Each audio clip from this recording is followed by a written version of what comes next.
Okay, good morning, everyone, and welcome to our Monday class. Let's pray before we start. Father God in heaven, we thank you for this day. We ask for your guidance for the whole week. We ask for your protection, provision, and blessing in all forms of God. We pray as well for wisdom na matutunan ng mga dapat naming matutunan at matapos sa mga dapat matapos sa linggong ito. This has been a hectic week, and please prepare us, O God. This is our prayer in Jesus' name. Amen. Okay, so welcome to the new chapter of Assessment and Learning 2. We are now in chapter 7. This is 7, 8, 9, 10. This is fourth to the last chapter of this subject. So we will now be dealing with the nature of portfolio assessment. Portfolio assessment yung pinakahuli sa lahat ng mga alternative assessment na ating pinag-uusapan. So thank you kay Emerita Reyes, Erlinda Dizon, and Danilo K. Villena.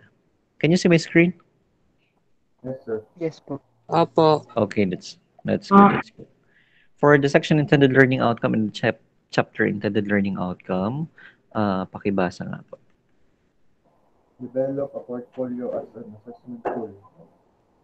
Chapter intended learning outcome. At the end of this chapter, you should be able to plan portfolio assessment tools of a given subject or course. Thank you. Your canlas? Opo. Okay. Can somebody give me their level of expectations depende sa SILO at CILO? Level of expectation.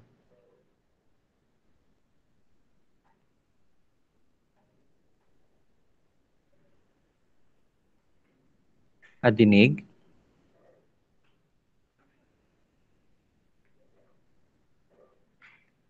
Alberto?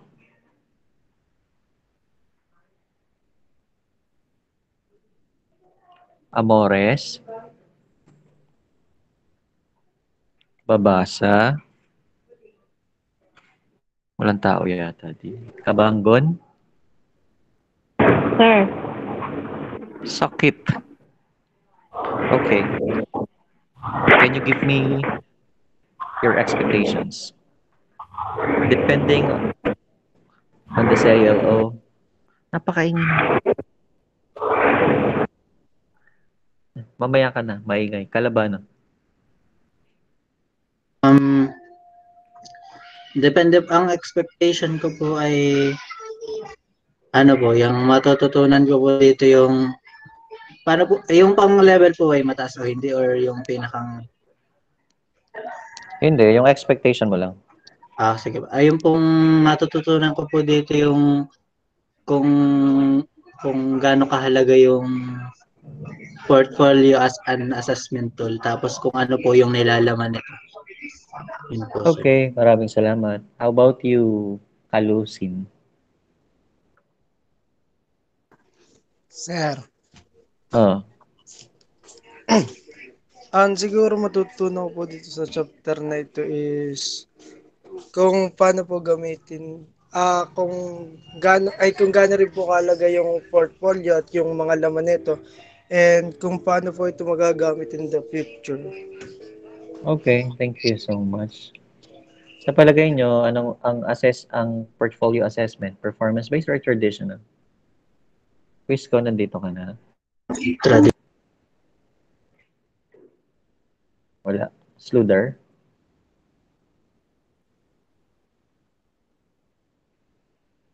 Sluther?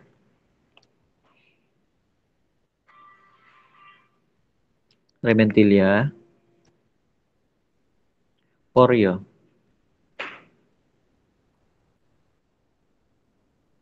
Valentinos? Para nag-a-attendance ah. Paglinawan? yes po, sir. Oh, answer. An- ano po nga po ulit yung tanong po? Ay, hindi ko nakikinig. Narinig ko po. Sa palagay mo, ang portfolio assessment, PBA or traditional? Ano po siya? Ano?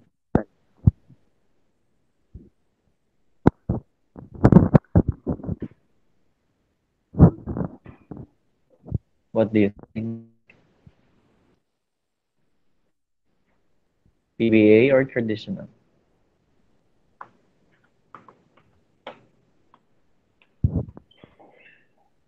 No answer. Padilio, Ano are po? you around? Ay, sasagot siya. Sige, Isa. Naririnig po ba ako, sir? Naririnig kita. Ano po, sir? Sabi ko po kanina is both po. Pero more, ano po siya, PBA din po. Pwede po kasi po rin kasi siyang traditional, tsaka pwede rin po siyang PBA. Okay, thank you so much for your ano tawag dun? Sagot, insight. Okay, maraming salamat. So let us now proceed with the content of the lesson. We will be discussing the purposes. Why do we need to use portfolio at some point in our teaching career or in some point in our assessment with our students? Characteristics of portfolio and the types of portfolio and the elements of portfolio. Isa pang tanong, Orhalesa, are you here? Sir, meron lang po akong concern. Yung po kasi mga naka-converge ngayon ay mahina daw po ang signal. Okay, bakit kayo nagpa-converge? Joke lang. Sino mga naka-converge? Ako po. Sino ka? Kalusin po. Okay, sige. Tingnan na, pag hindi nasagot, hindi okay lang naman. Ito na may additional points lang. Anyway, Orhalesa, are you around? Padilla, Wala. sir. Padilio, nandito? Yes, sir. Okay, have you ever encountered in your student life from the very beginning until now na gumawa ng portfolio at some point? Yes, sir. What kind of portfolio? Wait. It's about, sir, in our future profession back in grade 8, sir. Pinagawa po kami portfolio in which indicated po yung ambition po namin and why po yun yung ginawa namin. In some kind po ng portfolio, together with picture po, nakatibayan na you're really into the profession. Okay, thank you so much. Do you think it helps? Yes, sir. Kasi po naging fix po yung mind namin kasi na-sure namin na yun talaga yung gusto namin kasi nakita namin by our actions sa pamamagitan ng pagpe-present ng pictures. Good, salamat. Pinakita niyo sa maraming tao yung portfolio? Yes, sir. Nagano po kami ng individual explanation why we have that kind of we ambition that kind of profession. Okay. That's good kung ginawa ni teacher na ipa-explain ang portfolio. That's very good. Thank you so much. Oralesa, nandito? Olanda? Montas? Merilles? Mera Flores? Yes, sir. Yun, Mera Flores. Kumusta ang ating PBB Dream? Okay lang naman po. Naglabas na ba ng pangalan? Sir, nung bago pa lang po mag last date ng audition ay nag-conduct na po sila nung mga na pasama po sa next round ganun. So naglabas na ng names? Hindi pa po. Hindi pa. Okay. Gusto mo talaga yun? Ha? Po? Gusto mo talaga yun? Huwag kang mag-alala. Try Hindi lang kita... Try lang po yun, sir. Di ba Try kung lang tapos sa po. sikat Anyway. Ang tanong ko ay, sa palagay mo, ano ang kaibahan ng portfolio assessment with other types of assessment? Siguro po, sir, ang kaibahan po nito is mas nako-compile po kasi nung student and nung teacher kung ano po yung mga halimbawa nagawa po na assignment or mga i-compile po na kumbaga mas madali pong kuhaan ni teacher ng grade po yung mga compilation na nandun po sa portfolio ng isang estudyante po. Naka-compile po kasi dun lahat.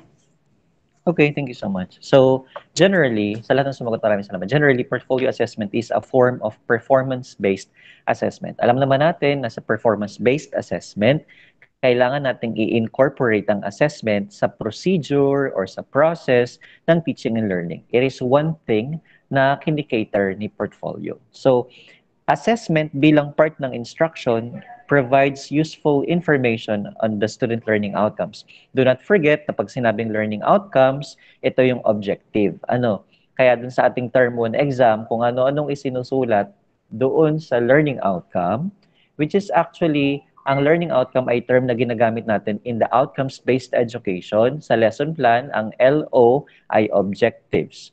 So in recent years, another technique of assessing achievement has emerged. it has been an alternative assessment kasi, di ba, most of the time we use the pen and paper test pamamaraan or ways in assessing our students. That is the conventional form of assessment. So this is an alternative, and that's what we called portfolio assessment. It has been a capturing assessment method that captured the attention of many educators, as it has become an important addition to the repertoire of performance assessment. Isa pa, when it comes to evaluation of the program, like sa atin, we have accreditation, ini-evaluate ng mga ini-evaluate ng mga accrediting agency kung nakakasunod sa standards ang ating mga kurso, hinihingi yung mga portfolio na ganyan. It may not be in the level of the students, but in some areas of the program kung saan involved ito, katulad sa research, katulad sa curriculum, especially sa instruction. So portfolio assessment has been a new venture in the 21st century assessment. So this chapter identifies essential characteristics of portfolio as it examines the principles, the purposes, the types, the elements needed for its effective planning as an assessment tool. Napakahalaga ng isang guro o ang mga magiging guro na katulad ninyo ay marunong at alam kung paano portfolio assessment. Hindi lang tayo nagpapa-collect, hindi lang tayo nag-archive ng mga files na dapat magkakasama para madaling i-retrieve. Though that is one part of the purpose, pero it should be properly planned, it should be properly implemented, and it should always be aligned to the learning outcomes or the objectives or the curriculum output or outcome that we want to achieve with our students. So let's talk about the purpose. Anong ibig sabihin ng purpose? Mendoza.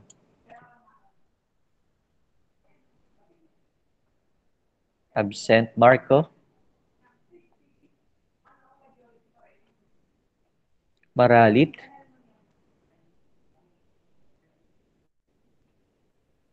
Maralit. Magalion. Sir, What's purpose? purpose po ng portfolio po. Hindi, purpose muna. Ano yung purpose? What do you think is the meaning of purpose?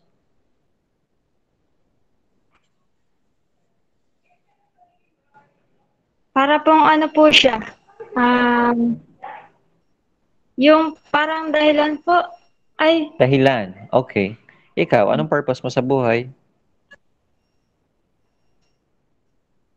ano po, Anong purpose mo? Sir, Sige, parang ano po, mag-reflect ka nga. Ang purpose mo sa buhay. Bakit ka nabubuhay?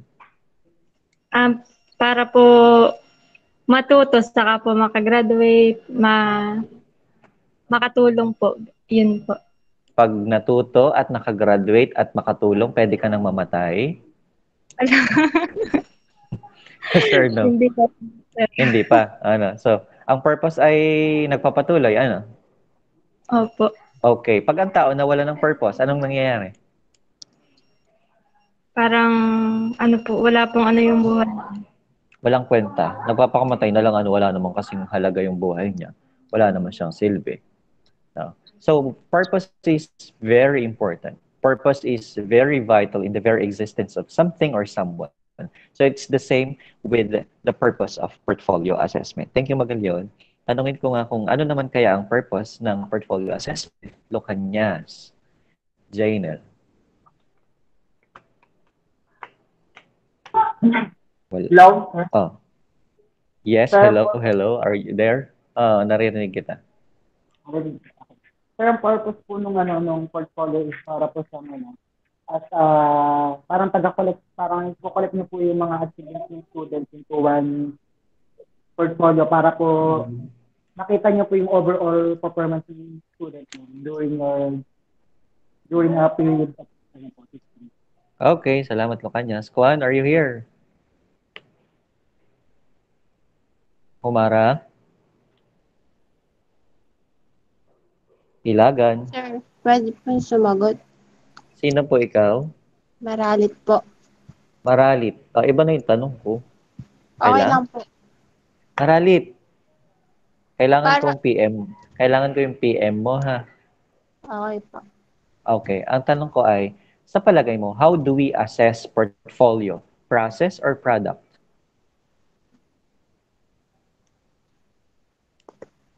Apa, Ha? Ano sagot mo?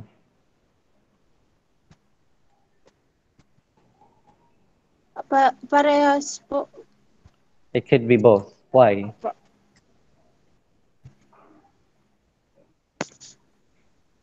Bakit?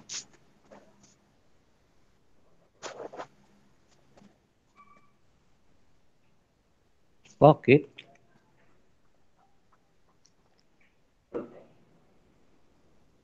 Wala na, ikaw ba'y converge? Anyway, Ibarra, are you around? Hello po, sir. Sino Rinig po? ito? Ibarra po. Sino ka? Ibarra. Sa palagay mo, Opo. process or product ang portfolio? Sir, ano po, siguro po ay process and products po siya. Okay. Why? Kasi po, bi, kasi po sir, ano po naka ano po kasi dun yung yung organized nung isang portfolio po na isang estudyante. Kumbaga po sir ay nakapalo po dun yung kung anong mga nakalagay. Halimbawa sir, naka-organize po sir dun yung kung para sa exam, portfolio para sa exam, para sa quiz, mga ganun po. Okay, maraming salamat. Now, let's proceed to the purpose. So, portfolio is a systematic process. Take note of the word systematic. Ibig sabihin, it is well organized. It has first, may part 1, may part 2, may number 1, may number 2, may sinusundan tayong pagkakasunod-sunod at hindi siya sabog. No, it is a systematic process and purposeful collection of student work. So, take note of the word collection. So, pag sinabing collection, di pagkakasama-sama. Pero, wag nating kakalimutan na portfolio can be used as a collection and it can also be used as an assessment. Magkaiba yung portfolio assessment sa portfolio collection. No? Pag sinabi mo kasing portfolio assessment, you are incorporating the process of assessment as well as the teaching and learning while the student is progressing in the conduct of creating his or her portfolio. It documents student works on how he or she progress in accordance to the learning outcomes. We recognize the efforts and the achievement towards the attainment of learning outcomes. It is a systematic process that follows a well-organized collection of products of student work. Portfolio tells a specific story at bawat isang portfolio, kahit na isa lang uri ng portfolio ang ginagawa ng isang buong klase, bawat isang bata, bawat isang portfolio ay may kanya-kanyang specific story. This has become a turning point of using portfolio as an alternative assessment. Very rich, very substantial, at ang isa sa pinaka-bentahe ng portfolio assessment ay very contextualized on the level of our students. So there are various differences in assessment outcomes between portfolios and standardized testing practices. So this is the first. And since sinabi ko na aralin ninyo ang material bago tayo makita, I will be asking you to explain kung ano itong mga differences ng assessment outcomes when it comes to portfolio versus the standardized testing practices or the pen and paper test. Let's start with Gortula. Are you around, Gortula?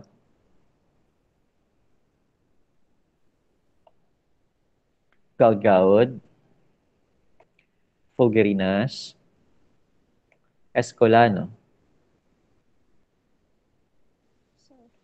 Oh, pakita naman ang boses mo. Laksan mo.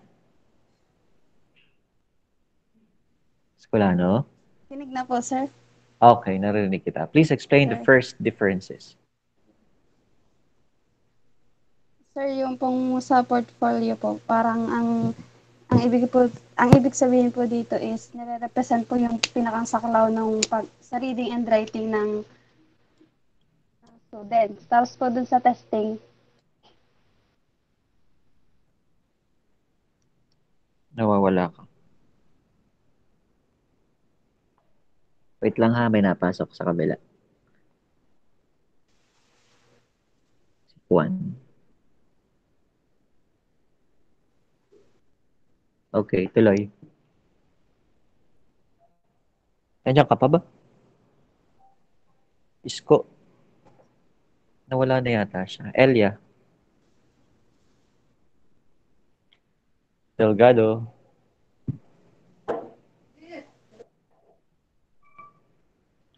Anthony. Sir, mahina po at Delgado. ang net ni Delgado. Okay. De Los Santos.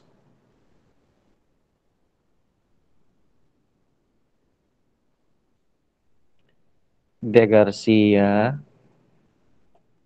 Plomera. Kawawa naman si Converge. Castillo.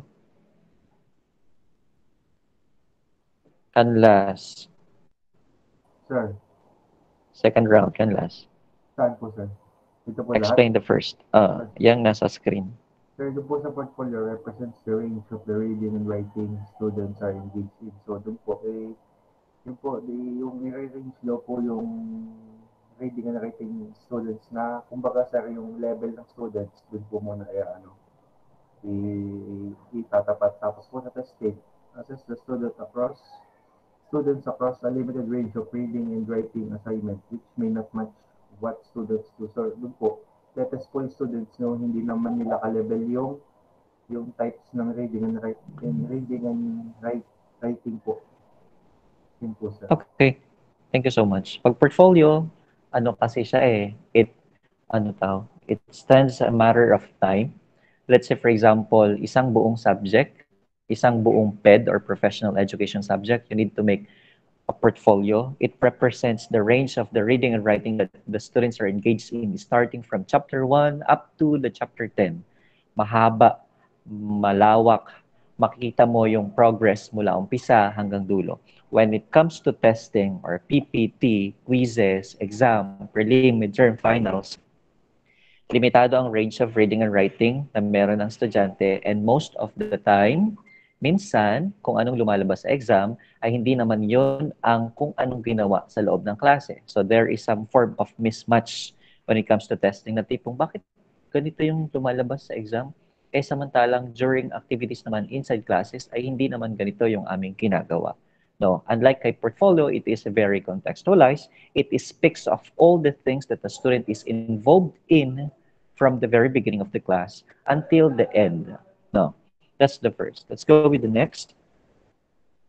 Canales. De Los Santos po. De Los Santos. Oh, Banjo. Portfolio engage students in assessing their progress and or accomplishments and establishing ongoing learning goals. Pag sa portfolio daw po, ano po siya, yung student po ay siya po yung tumitingin dun sa progress niya, yung mga achievements niya, tsaka yung accomplishment niya, nakikita niya. Well, dun po sa testing niya, mechanically scored or scored by teachers who have little input. Yung ano po, parang nakabase na po yung grades dun sa binigay ng teacher na mechanics or teacher na po yung nag-grade po. Okay, thank you. That's it. Yung testing kasi ay norm referenced. We use it to compare one student with the other, hindi ba? Pero si portfolio is criterion referenced form of assessment. We score it depending on the rubrics or the criteria that we have set, and hindi siya ginagamit to compare one student with the other. That's part of the differences. No? And as well as, yung kagaya na sinabi ni Banjo, mechanically scored, o kaya naman si teacher nag-i-score ng testing, so medyo maunti. Walang masyadong subjective. Napag-usapan na rin natin na kapag naman PBA talaga, merong level of subjectivity, which is some part of the disadvantage of PBA. Pero bagaman si testing ay highly objective, medyo hindi rin naman kayang sukatin ng iisang standard kung ano ang kakayahan ng lahat ng ating mga mag-aaral. Okay, let's go with the next. Thank you. Saan ako natapos? Castillo, Canlas, Canales. Hi, Lucin. Back to you. Portfolio measures each student's achievement while allowing for individual differences between students. Dito po is yung measure po yung bawat achievement ng bata na hindi po siya compare din sa ibang students po. Ito po sa testing, assess all student on the same dimension.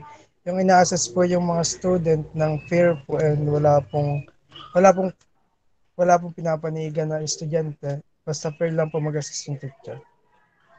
Okay, thank you so much. Sa testing kasi pag sinabi mong A ang sagot, very objective, A ang sagot. Sa portfolio, pwedeng iba ang sagot ng kaklase, iba ang sagot ko, iba ang sagot ng isa pa, pero pwedeng tama kami lahat, no? Because it allows individual differences between students to be tolerated at some point or at some level. Next, thank you, Kalusin. Kalabano? Sir. Yung una lang po ba? Yung una lang. Represent a collaborative approach to assessment. Para po ang sinasabi dito ay pag portfolio daw po, pwede daw po siyang maging collaborative, kumbaga po ay merong yung groupings, kumbaga mga ganun po. Tapos dito naman po sa testing, assessment process is not collaborative. Kumbaga po ay individually talaga chine-check yung mga performance o yung mga ginagawa nila. Like yung sinabi nyo po yung paper and pencil test na yung bawal po yung sagot mo mag-consider sa sagot ng iba. Eh dito po sa portfolio, pwede po kayo magtulungan. Ganun po, sir. Okay. Magkokopyahan?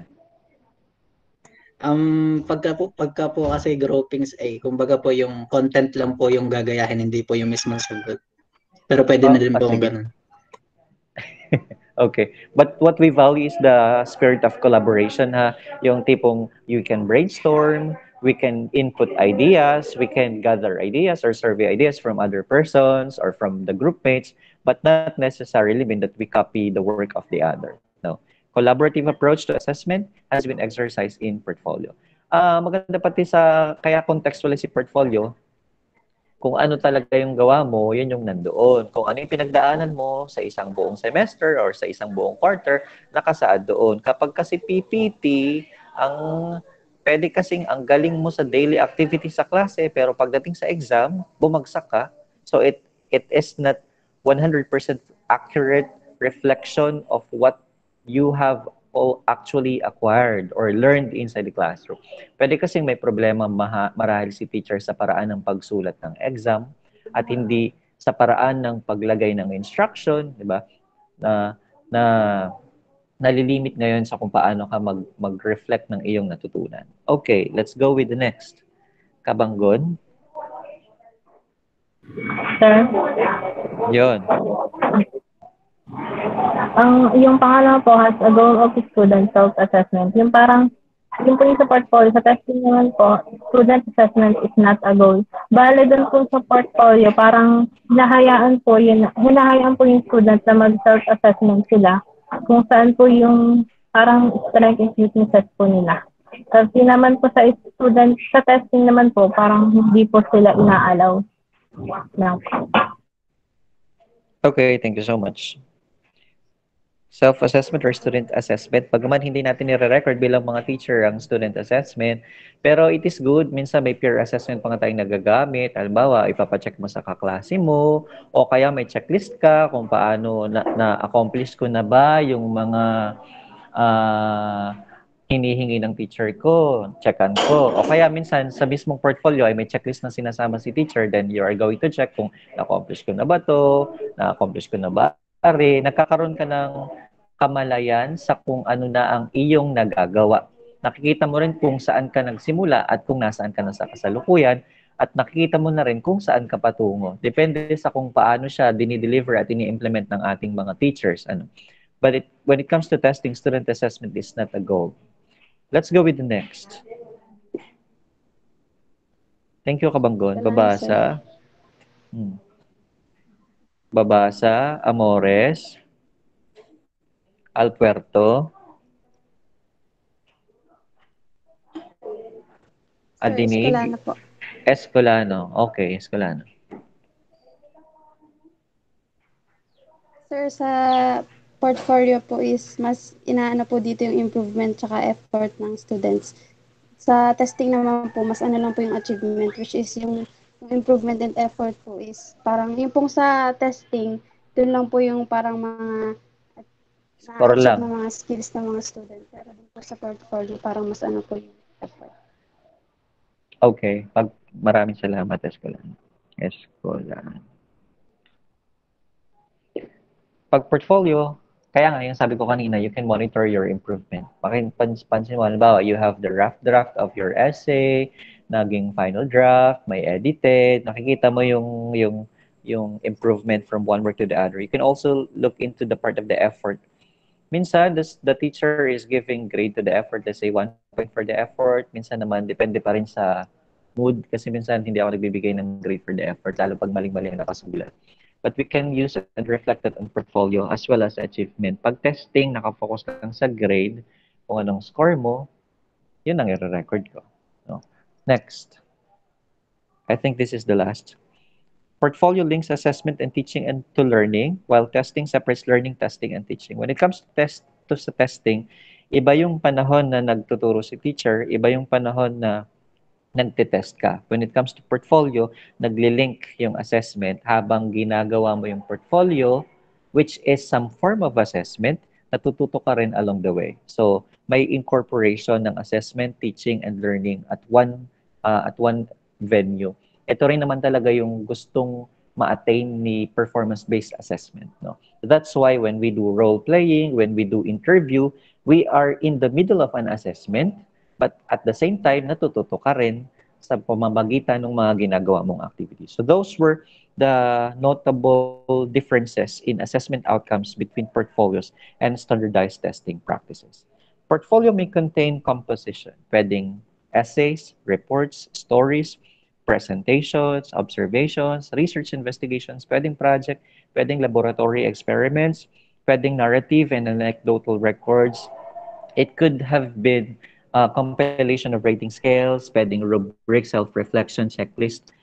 Most of the time, when it comes to professional education subjects na mga hinahandle ko, I require portfolio at the end of the semester. It's a compilation of your chapter 1 up to the last chapter of the subject. Pero nitong last, hindi ko siya na fulfill o hindi nahingi o hindi na require simply because of the pandemic, except for the pre-service teaching internship, yung mga practice teachers natin, bahagi pa rin ng requirement nila. So kahit na pandemya, nagsasubmit sila ng hardbound portfolio para bago nila makuha yung certificate of completion, which is actually very, very important in our profession.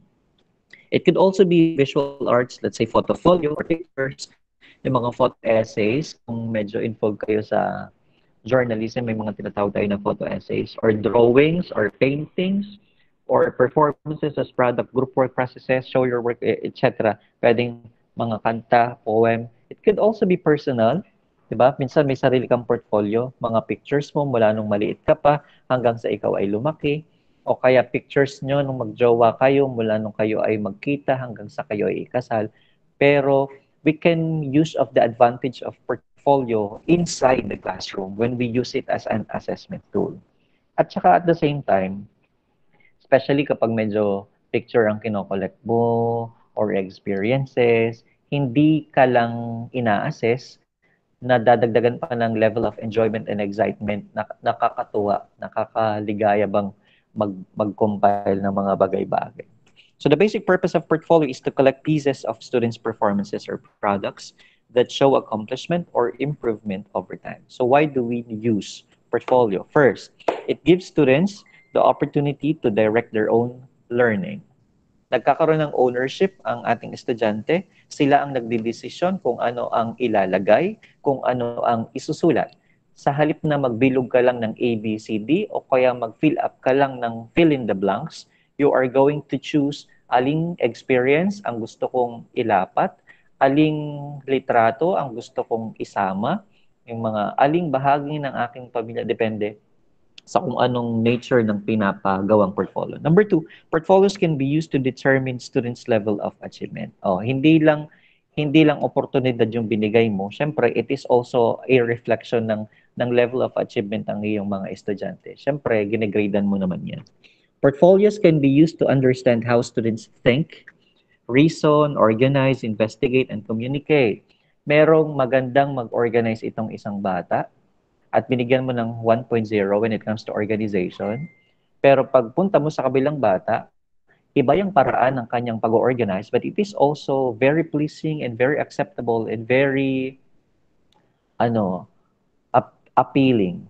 So, may contextualization, may individual differences. So, nakikita mo pa rin kung paano mag-isip. You 'di ba, katulad sa mga pinapasagutan natin na module, you have been exposed to different scenarios na kapag si Carlos na anong tawag doon, magaling ayaw mag-perform sa klase kasi siya ay may masama o hindi kasundo ang mga teachers, you have been exposed to different situations.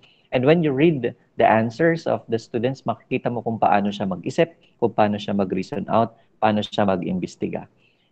It is the same with the way you interview teachers. Kapag inaatasan ko kayo ng mga pagkakataon na mag-interview ng mga teachers, kung paano kayo mag-conclude, paano mag-consolidate ng data, at kung paano kayo magsulat. So, it is pag kasi nagsulat na ang bata, ma-measure mo na ang level of comprehension, makikita mo na kung marunong gumawa ng tamang sentence according to grammar, parang madali mong makapture ang kakayahan ng estudyante pag nagsimula na silang magsulat at mag-reason out, especially when it comes to performance-based assessment. Kaysa sa magbilog, you never know kung gaano kagaling ang bata at gaano karami ang kanyang natutunan. Are you getting my point? Yes po.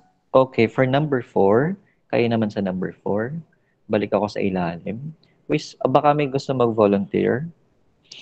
Kung wala naman, I ask you, Wisco, Sluder, Rementilia, Porio, Valentinos, Sir, pwedeng ilagan? Ilagan. Okay, proceed.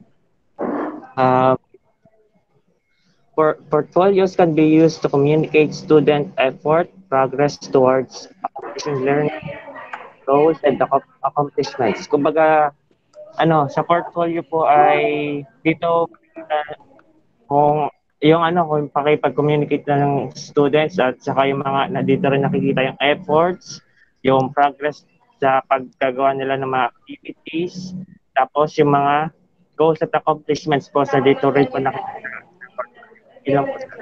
Okay, maraming salamat, Ilagan. Kaya tulad ng mga taga-Gumaka Campus, hindi ko kayo kilala, hindi ko alam kung gaano kayo kagaling o kung magaling nga. Pero when it comes to your submissions, unti-unti kong nasi-segregate kung sino ang mataas ang level of comprehension, sino ang magkakaroon ng problema sa pagpasa sa subject because it can communicate the level of effort and the level of progress that you are when it comes to our learning goals. No, na ang hindi ko lang alam at hindi ko talaga masusukat sa panahon ngayon ng pandemya ay kung ikaw talaga ang totoong gumawa ng kung anong isinulat mo sa loob ng portfolio. Kaya minsan ako ay nagugulat kasi yung tipong maganda naman yung isinagot sa module, mataas naman yung grade na nakuha sa module, pero pagdating sa term 1 exam, parang iba ang pagkakaintindi niya at iba ang ginawa niya. So, hindi ngayon nagmamatch kung ano yung nangyayari sa daily activities with what is actually coming out doon sa term 1 exam. Anyway, sa ating grading system, mas mataas pa rin naman ang grade o yung percentage na nakukuha dun sa daily activities or sa modules compared to the exam. Pero it is some kind of a measure and a counter check kung totoo ba na yung estudyante ang gumagawa ng kanyang mga output na ipinapasa. Pagdating sa part na yan ng ating pag-aaral that's effective, it is part of your responsibility kung dinadaya mo pa rin ang sarili mo. No, kung pwede mong madaya si sir, pwede mong madaya yung grade na binibigay ko pero hindi mo madadaya yung iyong sarili. At delikado yan when it comes to the teaching profession kasi pagdating sa dulo, pagdating sa panahon na ikaw na yung haharap sa estudyante, hindi mo kayang ibigay at ituro ang mga bagay na hindi mo naman talaga natutunan. Number 5. Gordula po. Gordula. Portfolios can be used. Orhalesa po. Portfolios Gordula. to evaluate and improve curriculum and instruction. Ito po sa number 5. Kung sa teacher po, nakita niya yung product or yung outcome portfolio ng isang bata at nung lahat ng mga estudyante niya. Pwede niyang kung nakita niyang iba, parang pwede niyang baguhin kung paano yung method and yung plans na pwede niyang gawin para mas mag-improve yung product. Okay, thank you, especially on curriculum and instruction.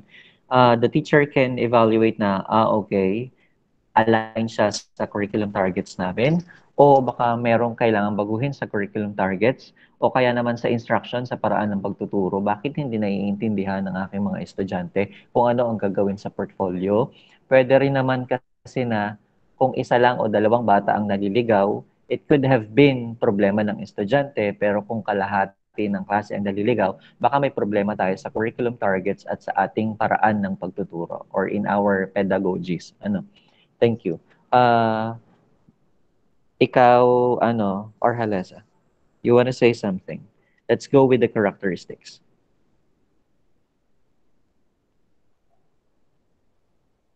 Bradley?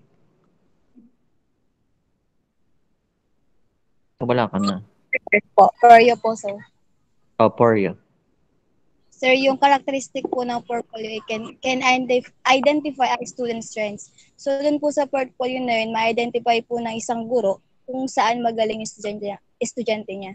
Kaya nga po meron po... Okay na po. Po? Hindi ako si Bradley yata, yung delay siya. Diretso lang. So, dun nga po, nalimutan ko tuloy. So, ma-identify ko nga po, sir, ng guro kung saan magaling yung estudyante niya. Kung ano yung strength niya, saan siya positive. Kaya po may tinatawag tayo mga multi-intelligence. So, magaling yung estudyante pag sa performance, pwedeng sa writing, pwedeng dito sa speech or sa language or kung saan po, sir, kung ano yung mga strengths na makikita ng guro. Okay. Thank you. Diniscuss mo ba lahat? Isa lang. Sir? Anong diniscuss mo? Yung isa lang o lahat ng nasa screen? Hindi ko na. Sir, lang po, sir, yung una po. Okay, the student strengths. At the same time, may yung sa self-assessment, pag portfolio ang ine-evaluate, pag nag-usap ang ang teacher at saka ang estudyante, tinatanong ni teacher, some form of self-assessment sa estudyante, sa palagay mo, alin ang pinakamagandang bahagi ng portfolio mo? O kaya alin ang pinaka-weak part ng portfolio mo? It is some form of self-assessment. So you can identify the student strength depende sa perception ng estudyante at depende sa perception ng teachers. No? Then, dun din, tatanungin mo rin yung estudyante, pag ikaw yung teacher, kung sa palagay mo, from your weak points, paano mo siya i-improve, para yun yung makikita mo magiging improvement sa susunod na part ng kanyang portfolio. Yun yung tinatawag natin na future goals that will be discussed later.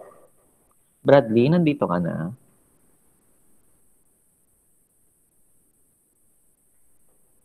Wala pa rin. Portfolio assessment actively involves students in evaluation process because of self-assessment. Portfolio assessment facilitates communication of students. Po. Yun. Ikaw. Sige. Maghihintay kami kung nadidelay.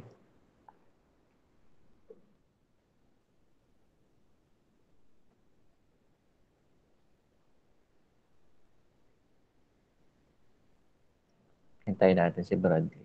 Delay niyang naririnig yung sound.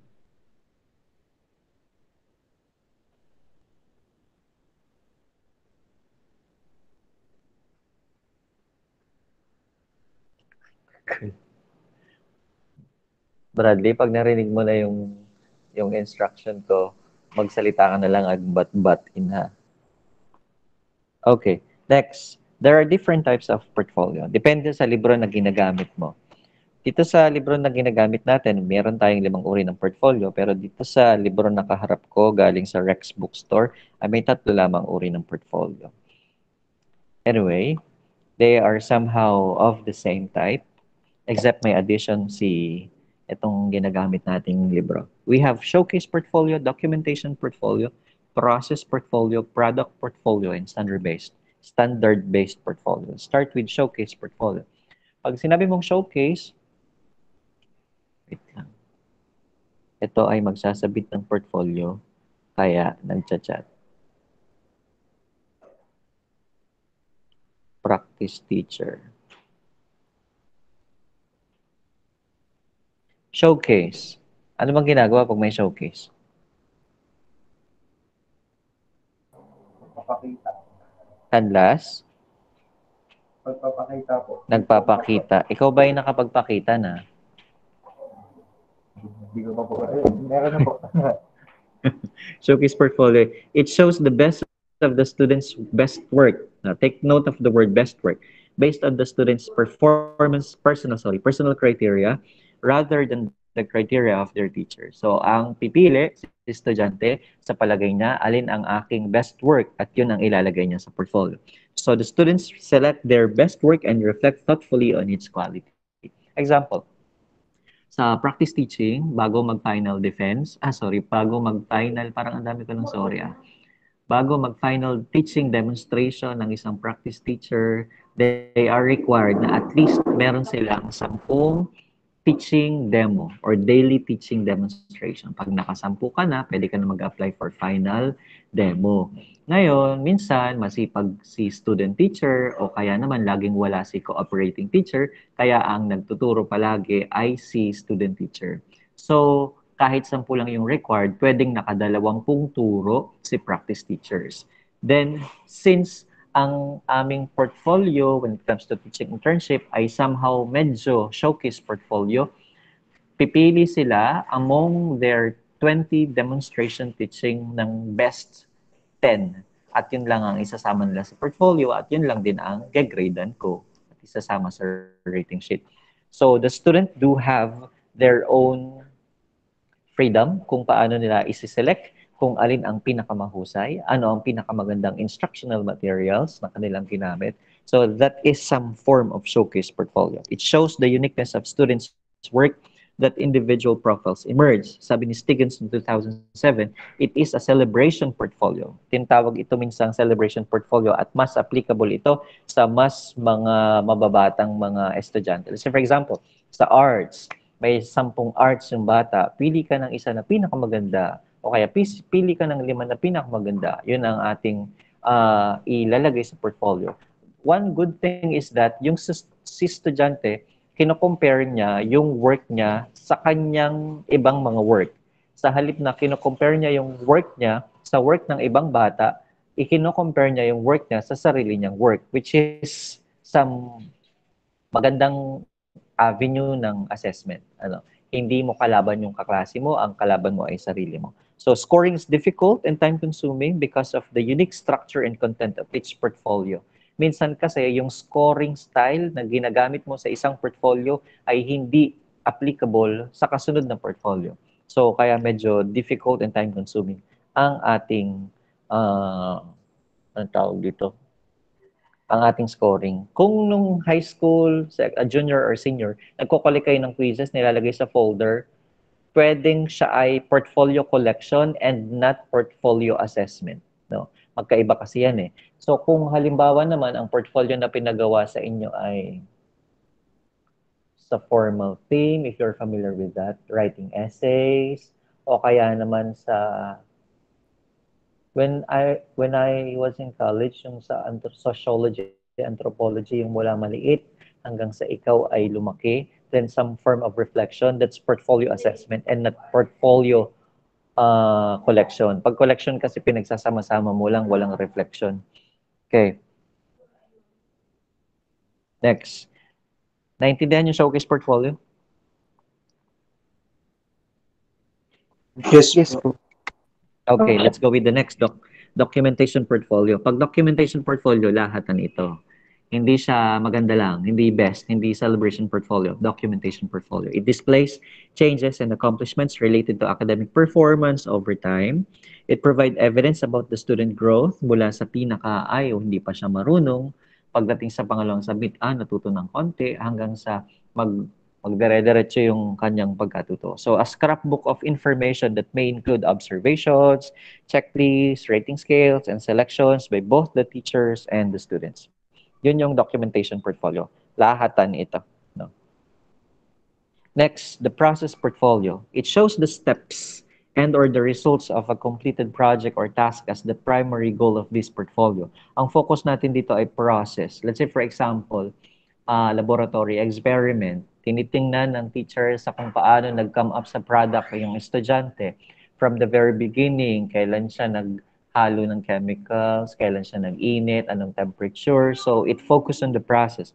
It is very useful because the final product does not always show the skills and knowledge that the student used in an effort to complete the project. Pwede kasing magkakatulad ng kinalabasan, pero yung proseso ay magkakaiba. So ang process portfolio ay nakafocus sa pinagdaanan or sa procedure. So by asking students to provide evidence of their work along the way, teachers can see both the strength and the weaknesses in the thinking process and the skills students use. Paano mo makikita yung strength and weaknesses ng bata kung nakafocus ka sa product?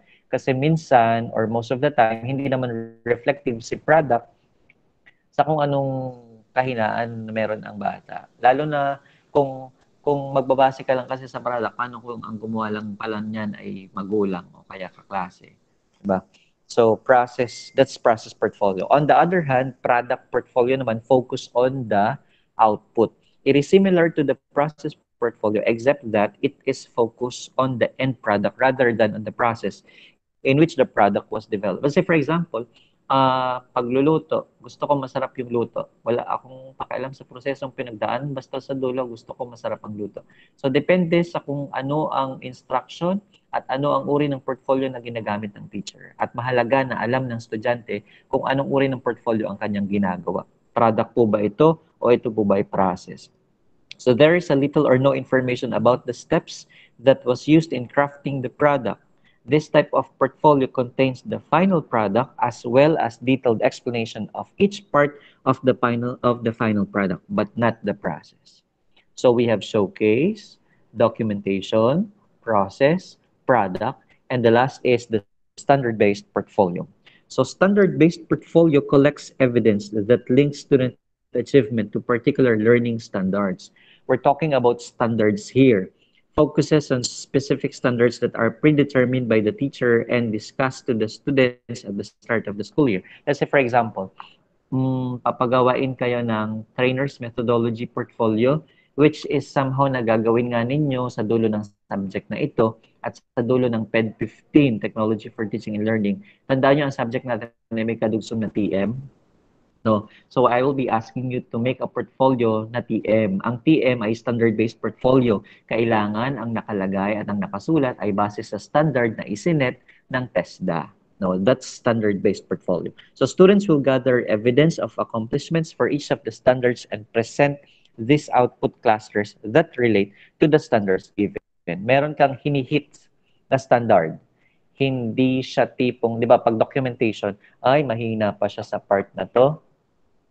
Tapos yung kasunod ay nag-improve siya at nag-improve ulit ay natutunan na niya because that's documentation portfolio. But when it comes to standard-based portfolio, lahat ng isasama mo ay yung nakakapasa sa kung anong sinasabi ng standard.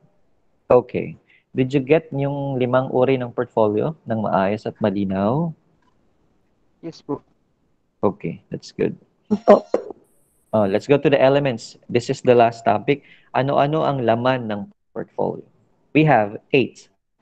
Cover sheet, table of contents, work samples, dates, drafts, self-assessment, feature goals, comments, and assessments. Ang cover sheet ay di yung pinaka-front page. May laman niyang listahan ng laman ng portfolio. So it includes the nature of the students or group's work.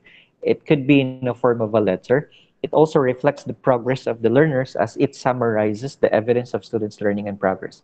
Ito ang itsura ng cover sheet. So you should include the name, the date, the grade or year level, the section, the subject or course, the purpose, and the type of portfolio. Then what is entry 1? Anong score and what are the comments? And entry number 2, the score and the comments. So ito yung pinaka parang table of contents ng ating portfolio.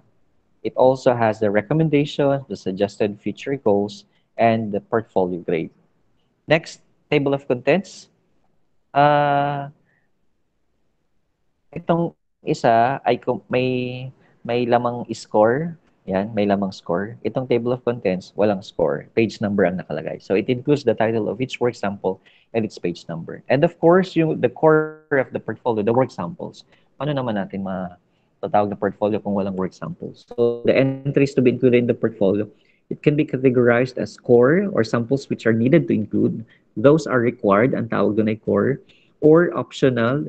Itong optional, these are students' preference on what to include. Pwedeng meron, pwedeng wala. So the core are the basic elements required for each student and serve as basis for decision in assessing the student's work.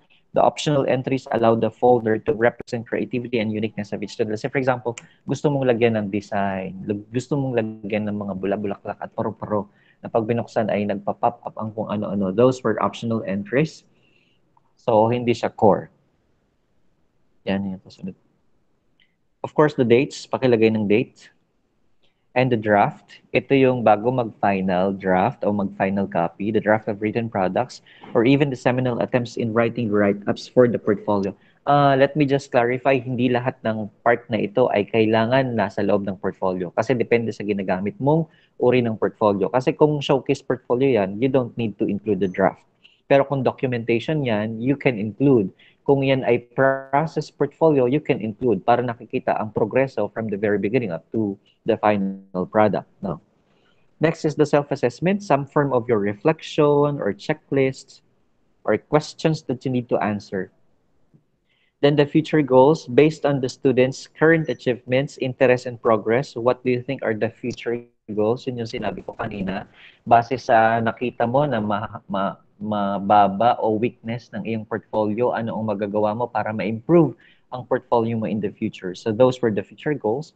And other comments, let's say for example, mapangit kang magsulat, hindi ko maintindihan, masyadong makulay, walang yun. Those were other comments and suggestions.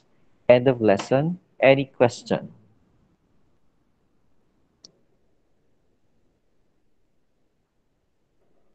Question?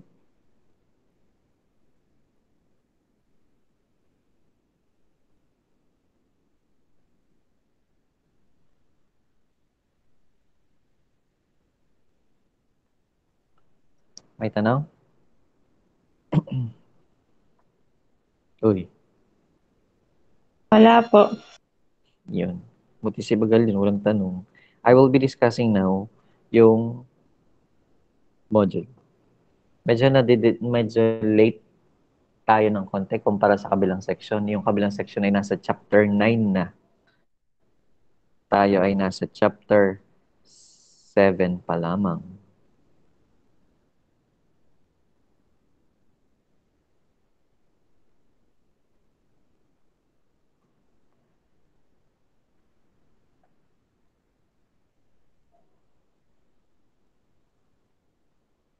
Okay, ito po ang gagawin. Nakikita? Yes po.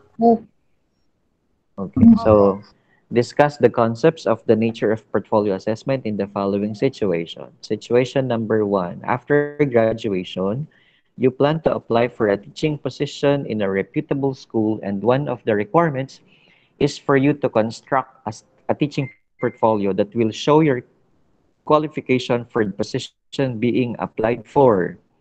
What evidence will you include in your portfolio, and explain your answer? Next, during the PTA meetings, Mrs. Mirilles, teka lang ha. Tama pa yung dinidiscuss. Tama. During the PTA meetings, Mrs. Mirilles, mother of your student John, happens to see and examine the portfolio of her son and daughter, Wena. Dalawa anak, si John at si Wena, from another class. Wena is from another class. After spending almost 40 minutes going through the portfolio of her son and skimming the portfolio of her daughter, Mrs. Mirilles approached you and said, you are the teacher, remember. My daughter's portfolio is very impressive and outstanding. To be honest, John's portfolio is less polished, but I think he included everything in your class, the products and performances. Why is there a difference in final rating? If you are the teacher, how would you respond to Mrs. Mirilles' inquiry? Okay? So, tingnan natin kung paano kayo mag-isip sa ganitong uri ng mga sitwasyon dahil at some point or the other, mai-encounter nyo ang ganyang uri ng magulang na nag-i-inquire o kaya ay nagre-reklamo. Number 3, you are asked to evaluate the last portfolio you have submitted. How will you process it? So, you think of the last portfolio you have submitted. Kung anong portfolio yon.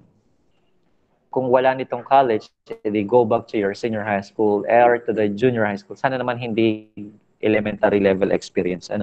If you're going to evaluate the last portfolio that you have submitted, how will you process it?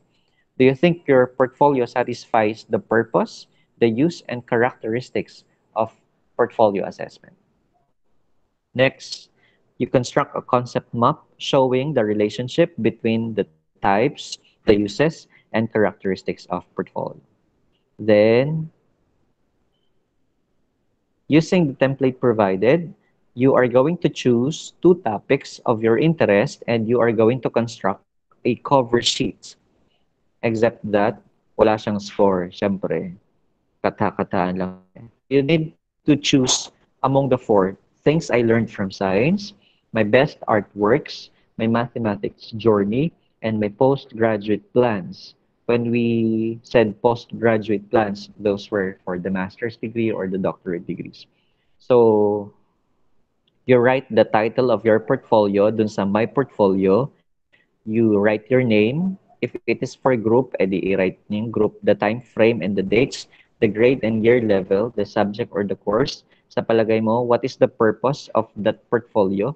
Ano ang ilalagay sa portfolio? And what are your suggested future goals? 2 topic, so isa sa orange, isa sa green. This is the last activity. It is a group work. You need to have 4 members in a group. So each group is composed of 4 members. Get at least 10 samples of portfolio and examine its content, types, and elements. So kaya kayo 4, maghahagilap kayo ng portfolio na meron, available kayo, o kung wala, sa kapitbahay, sa kaklase, o sa kakilala, o sa kung sino man. You need to get at least 10 samples. Hindi po ako tatanggap ng dahilan na wala po akong makuha. Milyon-milyon po ang estudyante sa Pilipinas. You use your own creativity kung paano kayo makakakuha ng 10 sample ng portfolio. Kung pwede namang online, kuha kayo ng makipag-chat kayo at isend ang picture or so o kung paano nyo siya kukuhain. Then you make an analysis of what you have examined by answering the question. Sulat ang group members. Letter A, what is the commonly used portfolio among the 10? Ano yung pinakagamit? Second, have all the elements present in the portfolio been examined? Or what elements are commonly present or commonly missing?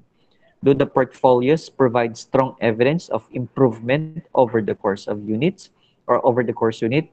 And what characteristics of the examined documents were observed from the portfolio? So, dito lang sa last activity, pwedeng magkakatulad ng sagot ang group mates.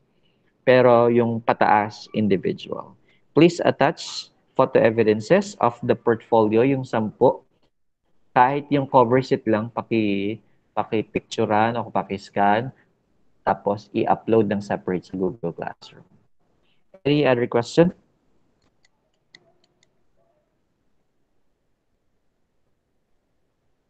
Question, violent reaction? May tanong pa? Wala po. Wala nang tanong. Okay. That's it for today. I'll be seeing you tomorrow for our research class and I hope na ginagawa niyo ang mga trabaho niyo at maipasa ng tama sa oras. Okay, God bless you. Ingat po. Bye-bye. Sir, Thank you po.